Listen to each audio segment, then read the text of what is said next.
India's top court orders the creation of a task force to protect doctors on the job, hoping to appease physicians protesting over the recent rape and murder of a medic. And more on those protests sweeping India. Rashmi Venkatesan joins us live from Bengaluru. She's an assistant professor of law from the National Law School of India University. Thanks for joining us, Professor. Now, just earlier on this bulletin, our correspondent was telling us about what the Supreme Court has ordered. So one of the several measures is a task force that has, in its initial stage, 3 weeks in which to come up with recommendations to return safety or to bring safety to the workplace for doctors. Given the febrile mood on the streets, the anger, the outrage, and the demands for change now, would this task force be enough to appease protesters? Thanks for inviting me. Yes, I think that this task force is a welcome move, because what this case has also shown, just the horror of it all, is that one needs to look at cases like this, not just to what they mean for that particular person or those specific facts of that case, but also the questions that they throw up in terms of the systemic violence against women that occurs in workplaces. So as far as the Supreme Court order goes, that looks at setting up a national task force and sets up a committee to make recommendations with regard to institutional setups to prevent incidences like this from happening and in working conditions of hospitals.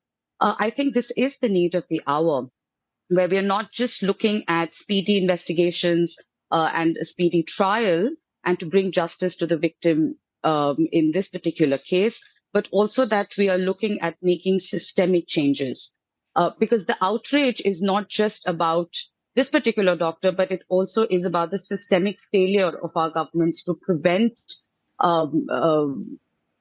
instances of violence that occur to medical professionals in general, but also the more vulnerable among that, which is the female doctors and younger doctors, particularly in night shifts, who are working in hospitals across the country.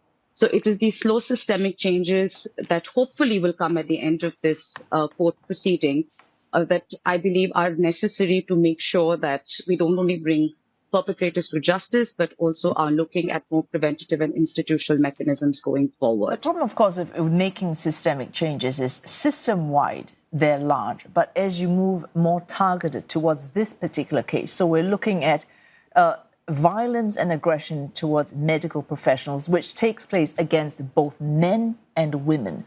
But women may get more of that because in India, 60% of doctors are, in fact, women. And of course, women generally physically pack less of a punch should they want to fight back. And in a nighttime situation, as happened in this particular instance, where the lighting was not good and she was on her own, this violence, all these different factors combined to create this higher statistic of violence against women doctors in hospitals. How do we come up with very clear, very targeted, systemic changes so that we actually see change, as opposed to the changes we've seen since 2012, which have not, in fact, brought down cases of sexual violence against women, not just in the medical profession, but across the board? Yes, I think you're right. I mean, women are likely to face more violence in the medical profession, but also generally, because they are usually the frontline workers, a majority of them.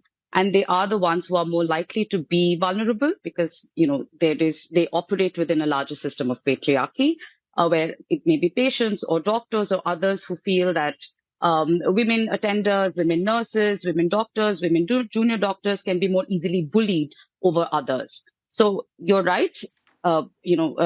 Medical professionals across genders do work in stressful situations and are vulnerable to violence. But female medical professionals in general are more susceptible because, one, they're women. Two, they are already in a profession that is highly stressful and attracts instances of violence. And three, when they are in situations like night shifts and with less infrastructure, just to mention also less very basic infrastructure, the vulnerability just increases that many times more.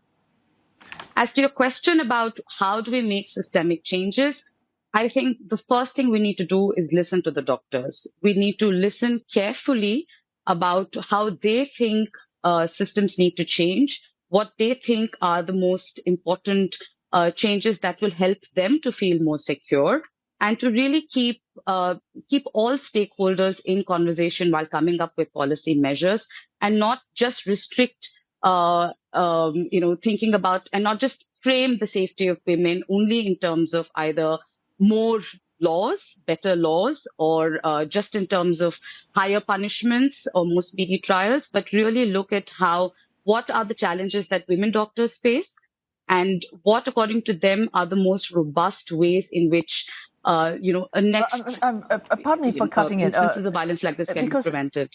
After the brutal rape and killing in 2012, there were huge protests, even larger than what we're seeing now. And we saw real changes. So harsher penalties for crimes, fast-track courts dedicated to rape, death penalty for repeat offenders, and a year after that, laws brought in against voyeurism and stalking as well. Now, you work in the legal profession. Surely such harsher penalties should have some deterrent effect. Why did they not work? I think because the deterrent effect is higher incarceration, in my mind, is not an effective deterrent, because rape is an issue that is not just a legal issue.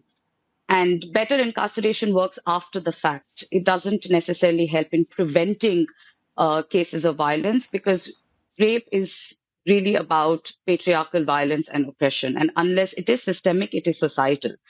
And without addressing those issues, just looking at the law is insufficient. The law has its role to play, including criminal law, including punishments, including trials and criminal procedures, but that can't be all of it. You have to look at the problem more holistically, where one is also listening to people who are most vulnerable in these situations and understanding what is it that can be used institutionally to prevent it. Of course, there are also other issues such as cultural issues, religious issues that come into play when you're thinking about questions of rape and sexual harassment in the workplace or sexual harassment in general. So it is a systemic societal issue. It's not simply a legal issue. The law can do its bit, but it can't do all of it. And I think that's the gap that we see post 2012 as to why it didn't do. It didn't have the effect that a lot of advocates of higher criminal punishments hoped that it would have. Thanks so much, Professor Rashmi Venkatesan from the National Law School of India University, Bengaluru. Thanks for joining us this evening.